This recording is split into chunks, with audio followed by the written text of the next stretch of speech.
Ayo, what is poppin' poppers? In today's video, I'm going to be taking a closer look at day 1 reveals of Emerald City Comic Con and Funko. So let's get right into it. So just yesterday was day 1 reveals of Funko at Emerald City Comic Con. Lots of awesome stuff were announced today. Pops, Pop Pez, the new soda line, which I believe they're not even done with announcing some of the new soda lines, because I remember seeing a couple posts at Toy Fair of a Freddy Funko holding fish that will be exclusive to Emerald City Comic Con. But yeah, there's definitely going to be some more reveals. Today was just Dragon Ball Z, Master Universe, and some random ones, as well as the soda figures. So I'm sure there's going to be more reveals, because there's definitely some pops that we know about that haven't been announced yet. So subscribe to the channel if you do want to keep up to date with all the Funko news, because I will be posting day 2 and day 3, possibly, if there is a day 3 of Funko reveals at Emerald City Comic Con. But yeah, let's dive right into the video. So starting off, we have Dragon Ball Z. Starting in the top left corner, we have Perfect Cell, which will be a glow-in-the-dark. And then below that, we have Vegeta eating noodles and Green Piccolo Chrome. These three look really awesome. Honestly, I'm not that big of a fan of Dragon Ball Z, but that Perfect Cell looks really, really well done, and I know a lot of people are excited about that one.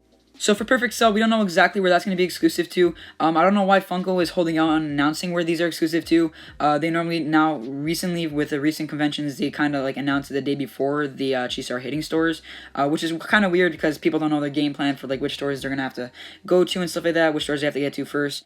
But yeah, we don't know where Perfect Cell is going to be exclusive to, shirt exclusive to, but we do know where Vegeta and Green Piccolo are going to be exclusive to. So for Vegeta, we know that's going to be a shirt exclusive to Amazon because it was leaked on Amazon's website. Amazon always does this with conventions where they put the link up early by accident. And then Green Chrome Piccolo is going to be a shirt exclusive to FYE. I believe that was also found in FYE's system. I don't really understand the whole Dragon Ball Z characters eating noodles like the Goku and the Vegeta. Personally, the only anime character that I want to see eating noodles is definitely Naruto, since you know Naruto loves his noodles. That would be a great pop, and I know that one would probably sell out everywhere. But yeah, there we have Dragon Ball Z reveals. So here we have some random ones. Starting in the top left corner, we have a 6-inch supersized pop, which is the Tanker Bug from Starship Troopers. This one we actually knew about for a while now because it was leaked, I believe, a week ago. To the right of Tinkerbug, we have Zatanna. This one looks really awesome. I don't know too much about this character. It's from the DC line. This is another one that we actually knew about for a while now, but we have a proper look at this and the Tinkerbug now, since both of them before looked like they were taking on a potato. It literally looked like it was an 8-bit pop. It was pretty bad. But yeah, now we have a proper look at it. It looks really awesome. So below that, we have a 2-pack, which is Zero and Gustav from the Grand Budapest Hotel. I've never really heard of that movie. It's a movie from 2014. It looked pretty popular. People seem to like it. But yeah, those two pops look really awesome. They're going to be sold as a 2-pack. And to the left of that one, we have Gelatinous Cube. This pop is from Dungeons & Dragons. I'm not exactly sure if this is from the board game or if there's like an actual computer game, because on the box it says Pop Games, and that typically means like video games and stuff like that. When the only Dungeons & Dragons that I know of is the board game. I might be wrong. There definitely could be a computer game out there that I don't know of. But yeah, if it was the board game, it would be in the Pop Board Games line alongside of Mr. Monopoly Man, which I believe is the only pop in that line as of right now. But yeah, this pop looks really, really awesome. It's such a unique idea by Funko, and I love this idea that it's so unique. I don't even know too much about it, and I kind of want to get it just because how unique it looks. Like, it's transparent. You can see the sword, the shield, his skull. It just looks awesome in general. But yeah, there we have some random pops.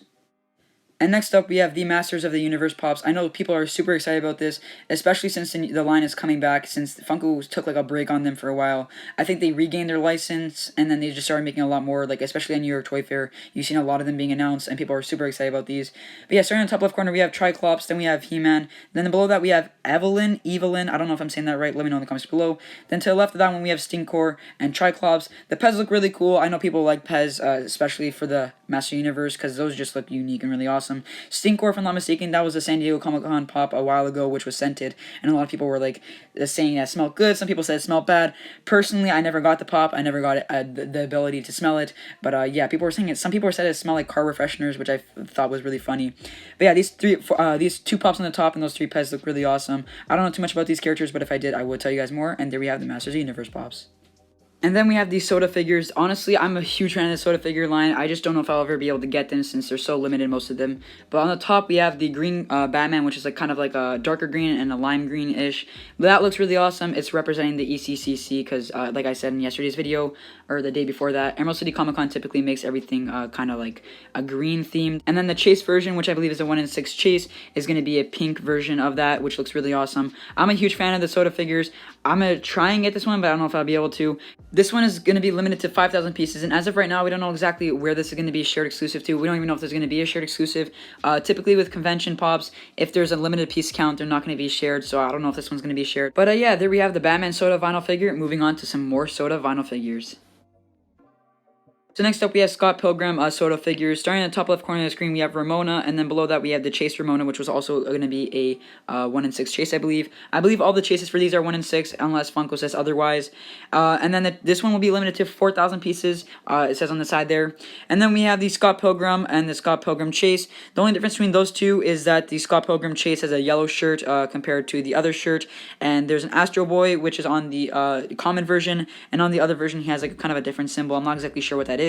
And the only difference between the Ramona and the Ramona Chase is that the Ramona Chase doesn't have the glasses on her head, and it's kind of a different color. And the Scott Pilgrim is also limited to 4,000 pieces, so these two are going to be on the harder end to get. I believe these are the lowest piece count as of right now, maybe on the same level as Crusader Rabbit, because the Crusader Rabbit I believe was 5,000 and 4,000 when those got announced. But yeah, these look really awesome. The Scott Pilgrim stuff always does good for Funko, so I can see these selling out really fast. And like I said earlier on the video, pieces that are like limited and stuff like that from conventions are typically exclusive to just the con, but we won't know until Funko actually says where stuff is exclusive to.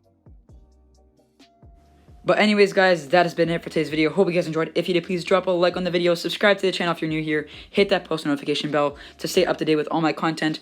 Let me know in the comments below, what are you guys most excited for? Personally, I'm super excited for Gelatinous Cube, because that one just looks insanely, the transparency, just the pop in general, it doesn't even look like a pop, and that's what's so unique and awesome about it in my opinion.